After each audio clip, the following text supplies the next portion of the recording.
এই প্রথম দেখলাম ডিভোর্সের পর নোংরামি করে নিয়ে ঘুরতে। নিজে তো বিবাহিত, তার উপর আগের জামাই সব শেষ করে ফেলছে। এখন যদি আবার ফ্রেশ পাওয়া যায় তাইলে আর কি লাগে। গান লাগায় ড্রিঙ্কস করে গাড়ির ভিতরে যাবেন, বাসায় তো আর নাই। আগের কুলাইতে পারে না, এই জন্য ডিভোর্স দিয়ে দিছেন। ওইটা তো ছিল বিবাহিত, এখন যেটা আছে এটা অবিবাহিত।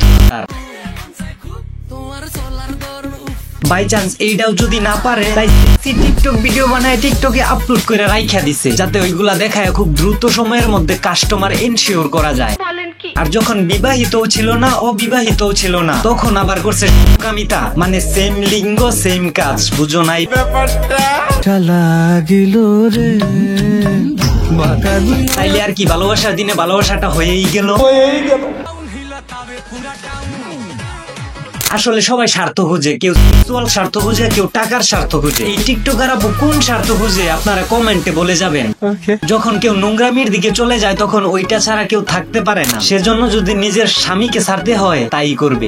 বউরে তো তখনই বেশি ভালোবাসতে মন চায়। রাজা চলে গেলেও সমস্যা নাই, কারণ বাপ্পি আছে। রাজার কাজ বাপ্পিকে দিয়ে চালিয়ে দিবে। অবশ্য এই দুইজন কাপলকে ভালোই মানাইছে। রাজার থেকেও বাপ্পিকে ওনার সাথে ভালো মানাইছে। তাই আমার তরফ থেকে তোমাদের জন্য দোয়া রইল, খুব শীঘ্রই বিবাহ দেখতে চাই আপনাদের। বাপ্পি যদি বলে যে খাওয়া দাওয়া শেষ, খুদা হাফেজ, তাহলে এই টিকটকার খুবই কষ্ট পাইব। দেখা হচ্ছে পরের ভিডিওতে।